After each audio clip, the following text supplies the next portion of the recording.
എന്നുള്ളൊരു വിശ്വാസമുണ്ട്. അപ്പൊ ഇന്ന് ഞാൻ നിങ്ങളുടെ മുന്നിൽ കൊണ്ടുവരുന്നത് നല്ലൊരു കഞ്ഞിക്കും ചോറിനും എല്ലാത്തിനും കൂടി കഴിക്കാൻ പറ്റിയ നല്ലൊരു റെസിപ്പിയാണ്. അപ്പോൾ അതിനു മുമ്പ് കഴിഞ്ഞ വീഡിയോ എൻ്റെ പല ആളുകളും കണ്ടിട്ടില്ല. തീർച്ചയായിട്ടും അതൊന്ന് കയറി കാണണം കേട്ടോ. ഞാൻ പോസ്റ്റർ വരെ ഇടുന്നുണ്ട്. അത് എന്ത് പറ്റിയെന്ന് അറിയില്ല. അപ്പോൾ എന്താണെങ്കിലും നിങ്ങളൊന്ന് കാണാം, എനിക്ക് സപ്പോർട്ട് ചെയ്യണം. അപ്പോൾ നമുക്ക് നേരെ അങ്ങനെ കിച്ചണിലോട്ടാണ് പോയാലോ. വീഡിയോ ആദ്യമായിട്ടൊക്കെ ആണെങ്കിൽ നിങ്ങളൊന്ന് സബ്സ്ക്രൈബ് ചെയ്യാൻ മറക്കരുത് കേട്ടോ. അപ്പോൾ അത് മാത്രമല്ല, തൊട്ടാണ് ബെല്ലൈക്കനും ഉണക്കൊന്ന് പ്രസ് ചെയ്യണം, ഒന്ന് ഷെയർ കൂടി ചെയ്തേക്കണം എൻ്റെ മക്കളെ. അപ്പോൾ നേരെ കിച്ചണിലോട്ട് പോകാം, വരൂ. അപ്പോൾ ദേ ഞാനിവിടെ ഇതിലൊരു ബൗള് വൻപയർ എടുത്തിട്ടുണ്ട്. അത് ദേ ഇതുപോലെ 1 മണിക്കൂർ ഞാൻ വെള്ളത്തിൽ കുതിർത്തിയതാണ് കേട്ടോ. അപ്പോൾ പെട്ടെന്ന് ഇത് കണ്ടില്ലേ, ഇതുപോലെ ഇങ്ങനെ നല്ലപോലെ കുതിർത്തിയെടുത്തതാണ്. അപ്പോൾ ഇത് ഞാൻ ഇവിടെ ഒരു കുക്കർ വെച്ചിട്ടുണ്ട്. അപ്പോൾ ഈ കുക്കറിലോട്ട് ഇട്ട് കൊടുക്കാം. അതേപോലെ തന്നെ ഞാൻ എടുത്തു വെച്ചിരിക്കുന്നത് ഇതേ നമ്മളുടെ കായയാണ് കേട്ടോ. കായം ഇതുപോലെ ഞാൻ ലേശം മഞ്ഞൾപ്പൊടി ഇട്ടിട്ട് കഴുകിയതാണ്. അപ്പോൾ അതിൻ്റെ കളർ ഇത്തിരി അരിഞ്ഞിട്ട് ഇത്തിരി നേരം വെള്ളത്തിലിട്ട് വെച്ചിരുന്നതാണ്. അതും കൂടി ഞാൻ ഈ കായയുടെ ഈ പയറിൻ്റെ കൂടി ഇട്ട് കൊടുക്കുകയാണ്. കഴുകി ഇട്ടിരുന്നതാണ്, അത് ഇട്ടിട്ട് കൊടുക്കാം. പിന്നെ ഞാനിവിടെ ഒരു 1/4 ടീസ്പൂണോളം മഞ്ഞൾപ്പൊടി ഇട്ട് കൊടുക്കുന്നുണ്ട്. അതുപോലെ തന്നെ ഒരു 1/4 ടീസ്പൂണോളം കാശ്മീരി മുളക് പൊടി ഇട്ട് കൊടുക്കുന്നുണ്ട്. ഒരു തണ്ട് കറിവേപ്പില ഇട്ട് കൊടുക്കുന്നുണ്ട്. അതുപോലെ തന്നെ ദേ ഈ ഒരു പച്ചമുളക് ഇങ്ങനെ ചെറുതാക്കി നീളത്തിൽ അരിഞ്ഞിട്ട് ഇങ്ങനെ ചെറുതാക്കി അത് ഞാൻ ഇട്ട് കൊടുക്കുന്നുണ്ട്. പാകത്തിനുള്ള ഉപ്പിട്ട് കൊടുക്കാം. എന്നിട്ട് എല്ലാം കൂടി ഒന്ന് കൂട്ടി ഇളക്കണം. എല്ലാം കൂടി ഒന്ന് കൂട്ടി യോജിപ്പിച്ചതിന് ശേഷം നമുക്ക് കുറച്ച് വെള്ളം ഒഴിച്ച് കൊടുക്കാം.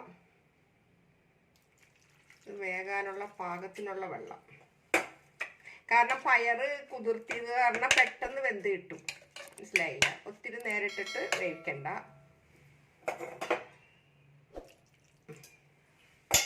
ഇപ്പം ഇത് നമുക്കൊന്ന് അടച്ചു വെക്കാം. ഞാൻ ഗ്യാസ് കത്തിച്ചിട്ടില്ല കേട്ടോ. അപ്പോൾ ഞാനത് ഗ്യാസ് കത്തിക്കട്ടെ. ഇപ്പം ഗ്യാസ് ഒന്ന് കത്തിക്കുന്നുണ്ട്. ഇനിയിപ്പോൾ നമ്മൾക്കിതൊരു ഞാൻ 2 വിസിൽ വന്നിട്ട് അതിൻ്റെ ആവി പോയിട്ട് നിങ്ങളുടെ മുന്നിൽ കൊണ്ടുവരാം കേട്ടോ. അപ്പോൾ ദേ നമ്മളുടെ കുക്കറിൻ്റെ ആവിയൊക്കെ പോയിട്ടുണ്ട്. ഞാനിതൊന്ന് തുറന്നു നോക്കട്ടെ. അപ്പോൾ ഇത് നമുക്കൊന്ന് കറക്റ്റായിട്ട് വെന്തോ എന്നൊക്കെ ഒന്ന് അറിയണ്ടേ. നല്ല അസലായിട്ട് വെന്തിട്ടുണ്ട് കേട്ടോ. കണ്ടാ, അത് നമ്മൾ പയറ് നേരത്തെ തന്നെ 1 മണിക്കൂർ മുമ്പ് കുതിർത്തി വെച്ചാൽ നല്ല അസലായിട്ട് വേകും. അപ്പോൾ നമുക്കിത് ഇതിൽ നിന്നൊന്ന് മാറ്റി വയ്ക്കാം. അപ്പോൾ ഞാനിവിടെ ഒരു പാൻ വെച്ചിട്ടുണ്ട്. നമുക്കൊന്ന് ഗ്യാസ് ഒന്ന് കത്തിക്കാം. കുറച്ച് വെളിച്ചെണ്ണ കൂടെ ഒഴിച്ചു കൊടുക്കാം. വെളിച്ചെണ്ണ ഒന്ന് എല്ലായിടത്തേക്കും ചുറ്റിച്ചിട്ട് നല്ലപോലെ ഒന്ന് ചൂടായിട്ട് വരട്ടെ. ഇതിലൊരു ചെറിയ ടീസ്പൂൺ കടുക് ഇട്ട് കൊടുക്കാം. കടുക് ഒന്ന് പൊട്ടി വരട്ടെ. അപ്പോൾ കടുക് നല്ലപോലെ പൊട്ടി വരുന്നുണ്ട്. ഇതിലോട്ട് ഞാനൊരു വലിയ എന്താ വെളുത്തുള്ളി കിട്ടുന്നില്ല പറയാനായിട്ട്, വെളുത്തുള്ളി അരിഞ്ഞതാണ്. അതൊക്കെ ഇതിലോട്ട് ഇട്ട് കൊടുക്കാം. അതുപോലെ തന്നെ ഞാൻ കുറച്ചൊരു 3-4 അല്ലി ചുമന്നുള്ളിയും ഒരു കൊച്ചു സവാള കൂടി കൊത്തി അരിഞ്ഞെടുത്തതാണ്. അതും നമുക്ക് ഇട്ട് കൊടുക്കാം. രണ്ടും കൂടി ഞാൻ ഒരുമിച്ചാണ് അരിഞ്ഞ് വെച്ചത്. ഇത് നല്ലോണം ഒന്ന് മൂത്ത് വരുമ്പോൾ ഇതിലോട്ട് ഞാനൊരു 2 കറിവേപ്പിലയും കൂടി ഇട്ട് കൊടുക്കട്ടെ.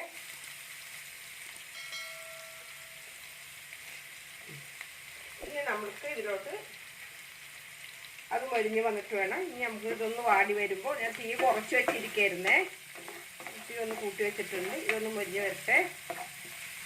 ഇതിലോട്ട് ഞാനൊരു ഉണക്കമുളക് ഇതുപോലെ കീറിയതാണ്, അതും കൂടി ഇട്ടിട്ട് ഇത് എന്നിട്ടൊന്ന് മരിഞ്ഞ് വരട്ടെ.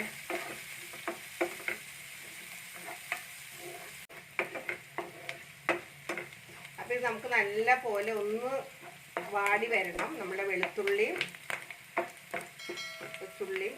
കുഞ്ഞു സവാളയും കൂടിയാണ് ഞാൻ ഇട്ടിരിക്കുന്നത്. എല്ലാം കൂടി നല്ലപോലെ ഒന്ന് വാടി വരുമ്പോൾ ഇനി നമുക്ക് ഇതിലായിട്ട് ഒരു സ്പെഷ്യൽ സാധനം കൂടി ഞാൻ ചേർക്കുന്നുണ്ട് ലാസ്റ്റ്.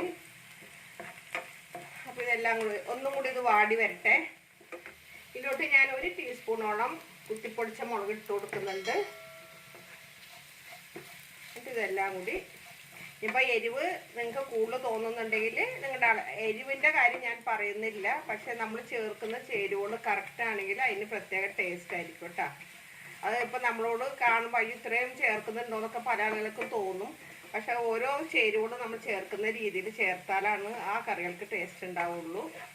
പിന്നെ ഇതിലേക്ക് ഞാനൊരു 3 ടേബിൾ സ്പൂണോളം തേങ്ങ ചിരകിയതാണ്. അത് നമുക്ക് ഇതിലോട്ട് ഇട്ട് കൊടുക്കാം. അതും ഇതിൽ കിടന്നിട്ടൊന്ന് എല്ലാം കൂടി യോജിച്ച് വരണം.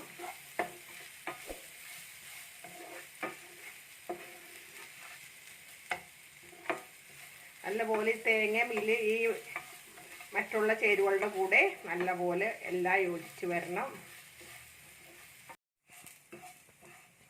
അപ്പം ഇത് നല്ലപോലെ മുരിഞ്ഞിട്ടുണ്ട് കേട്ടോ. അപ്പം ഇതിലോട്ട് നമ്മൾക്ക് എടുത്തിരിക്കുന്ന നമ്മളുടെ കായും പയറും ഇതിലോട്ട് ഇട്ട് കൊടുക്കാം. നല്ല കുത്തരിയുടെ കഞ്ഞിയാണ്.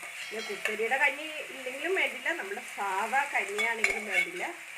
കൂട്ടി കഴിക്കാൻ ഞാൻ രാത്രി കഞ്ഞിയാക്കുന്നു കേട്ടോ. എനിക്ക് രാത്രിത്തേക്ക് എനിക്ക് കഞ്ഞിയാണ്. നല്ല കഞ്ഞിയുടെ കൂടെ കഴിക്കാൻ പറ്റിയ നല്ലൊരു മെഴുക്ക് വരട്ടി എന്ന് പറയാം. തോരൻ പറയാൻ പറ്റില്ല, കാരണം തോരനാന്ന് പറയാൻ പറ്റില്ല. പല നാട്ടിലെ എന്താ പറയണമെന്ന് എനിക്കറിയില്ല. അപ്പം ഇതെല്ലാം ഒന്ന് കൂട്ടി യോജിപ്പിക്കട്ടെ. ഞങ്ങൾ രണ്ടുപേരും കൂടെ നിൽക്കുന്നുണ്ടുള്ള അസൗകര്യമാണ്. ഞാനിതൊന്ന് കൂട്ടി യോജിപ്പിച്ചിട്ട് കാണിച്ചതേ.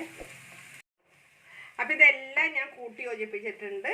ഇനി നമുക്ക് ഇതിൻ്റെ ഒന്ന് ഗ്യാസ് അങ്ങോട്ട് ഓഫ് ചെയ്ത് നല്ലപോലെ ചൂടായി ഇതിൻ്റെ ആവി ഇങ്ങനെ മേലോട്ട് ആവി വരുന്നത് കണ്ടില്ലേ. ഇനിയിപ്പോൾ ഇതിപ്പോൾ ഒന്ന് അടച്ചൊന്നും വെച്ച് മൂടി നമുക്ക് ഇതാക്കേണ്ട കാര്യമില്ല, ആവി ഒളിക്കേണ്ട കാര്യമൊന്നുമില്ല. നമുക്ക് ഇതിൻ്റെ ഗ്യാസ് അങ്ങോട്ട് ഓഫ് ചെയ്യാം. അപ്പം ഇന്ന് ഞാൻ തയ്യാറാക്കിയ ഈ പയറും കായും വെച്ചിട്ടുള്ള ഈ നല്ല ഒരു റെസിപ്പി എല്ലാവരും ഒന്ന് തയ്യാറാക്കി നോക്കണം. കാരണം എന്ന് വെച്ചിട്ടുണ്ടെങ്കിൽ ഇത് നല്ല കഞ്ഞിയുടെ കൂടെയും നല്ല ചൂട് ചോറിൻ്റെ കൂടെയൊക്കെ കഴിക്കാൻ പറ്റിയ ഒരു അടിപൊളി റെസിപ്പിയാണ്. അപ്പോൾ തീർച്ചയായിട്ടും നിങ്ങളെല്ലാവരും ട്രൈ ചെയ്ത് നോക്കാം. അഭിപ്രായങ്ങളെല്ലാം ഒന്ന് കമൻറ്റ് ബോക്സിൽ ഇടാൻ മറക്കരുത്. പല ആളുകളും കാണുന്നുണ്ടെങ്കിലും കമൻറ്റും ഇടുന്നില്ല, ലൈക്കും ചെയ്യുന്നില്ല. എന്താ കാരണമൊന്നും മനസ്സിലാവുന്നില്ല. അപ്പോൾ എന്താണ് നിങ്ങൾക്ക് ഇഷ്ടപ്പെട്ടില്ലെങ്കിൽ ഇഷ്ടപ്പെട്ടില്ല എന്ന് പറഞ്ഞ് നിങ്ങൾ ഇട്ടോ, ഒരു പരാതി ഇല്ല.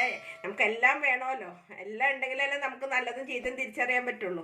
അപ്പോൾ എന്നും പറയുന്ന പോലെ തന്നെ എൻ്റെ വീഡിയോ ആദ്യമായിട്ട് കാണണമെങ്കിൽ തീർച്ചയായിട്ടും നിങ്ങളൊന്ന് സബ്സ്ക്രൈബ് ചെയ്യാനും തൊട്ടാണ് ബെല്ലൈക്കനോളൊക്കെ ഒന്ന് പ്രസ് ചെയ്യണം. ഇഷ്ടപ്പെട്ടാലൊക്കെ ഒന്ന് ഷെയറും കൂടി ചെയ്യണം കേട്ടോ.